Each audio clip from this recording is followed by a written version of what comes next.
So ఐఐటీలో next coming days లో దాదాపు ఒక 6,576 సీట్లు అందుబాటులోకి వస్తాయి. సో ఐఐటీ ఎక్స్పాన్షన్ కి కేంద్ర మంత్రివర్గం ఈ మధ్య కాలంలోనే సో పచ్చ జెండా ఊపింది. విస్తరణ కోసం దాదాపు 11,828 crores అయితే మంజూరు చేశారు. దీంతో పాటు దాదాపు 130 ఫ్యాకల్టీస్ కి ఆమోదం తెలిపాయి. సో జోసా కౌన్సిలింగ్ ద్వారా ఇవన్నీ కూడా జరుగుతూ ఉంటాయి. ఈ ఏడాది ఇప్పటికిప్పుడు 1,364 సీట్లు అయితే అందుబాటులోకి వస్తూ ఉన్నాయి. సో ఇక్కడ ఒకటే విషయం ఏంటి అంటే, సో ఒక పక్క ఐఐటియన్స్కి వాల్యూ లేదు అబ్రాడ్లో అని చెప్పి రీసెంట్ డేస్లో దాని గురించి కూడా చర్చ జరుగుతూ ఉంది. సో ఐఐటియన్స్ అనే ట్యాగ్ ఇంకా పనికిరాదు అని చెప్పి కొన్ని న్యూస్ ఛానల్స్ ఇవి మాట్లాడుతూ ఉన్నాయి.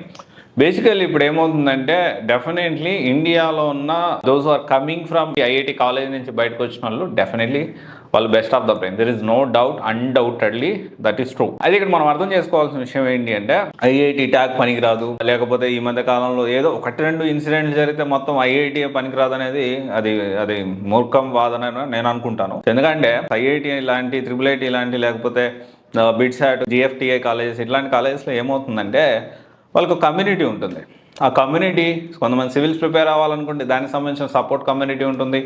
అండ్ కొత్తగా కంపెనీ స్టార్ట్ చేయాలంటే దానికి సంబంధించిన కమ్యూనిటీ సీనియర్స్ ఉంటారు, వాళ్ళు సపోర్ట్ చేస్తారు. ఎప్పుడైనా కానీ ఒకటే గుర్తుపెట్టుకోండి, ఇంటర్తో పాటే సాధ్యమైనంత వరకు టార్గెట్ అనేది హైయెస్ట్ పెట్టుకోండి. ఐఐటి కాలేజ్ సీట్ సాధించడానికి ప్రయత్నం చేయండి. ఒకవేళ రాకపోతే NITలో ట్రై చేయండి. అది కూడా రాకపోతే చాలా ఎగ్జామ్స్ ఉన్నాయి, ఐజర్ అని, బిట్సాట్ అని, నైజర్ అని, ఇలా చెప్పుకుంటూ పోతే బోల్డ్ ఉన్నాయి. సో అవన్నీ కూడా ఏంటి అంటే, ఇవన్నీ ఆప్షన్స్ వదిలిపెట్టేసేసి ఇంటర్ విత్ JEE ఏదో నామకే వాస్ జాయిన్ అయిపోయి ఐఐటి సీట్ కోసం ట్రై చేసి ఒకవేళ క్వాలిఫై కాకపోతే ఏదో ఎంసెట్ రాసి ఏదో ఒక చిన్న కాలేజీలో నామకే వాస్తే పెద్ద పెద్ద బిల్డింగ్లు ఉండే కాలేజీలు చూసి జాయిన్ అయిపోయి, లేకపోతే మధ్యలో PRలు చాలా ఎక్కువైపోయి ఈ మధ్య యూట్యూబ్ ఛానల్స్ పెట్టేసేసి మీకు ఐఐటి లాంటి కాలేజీలో సీట్ ఇప్పిస్తాం, NITకి మించింది అని చెప్పి మాట్లాడుతూ ఉంటారు. సో మళ్ళీ కెరియర్ కౌన్సిలింగ్ పేరుతో 10,000 వసూలు చేస్తూ ఉంటారు. సో ఇలాంటి ట్రాప్లో పడద్దు. సో డబ్బులు అంటే మ్యాక్సిమం సాధ్యమైనంత వరకు చాలా ఎగ్జామ్స్ ఉన్నాయనే విషయం గుర్తుపెట్టుకోండి. మీ పిల్లల్ని చదివించండి, కానీ ప్రెజర్ చేయొద్దు.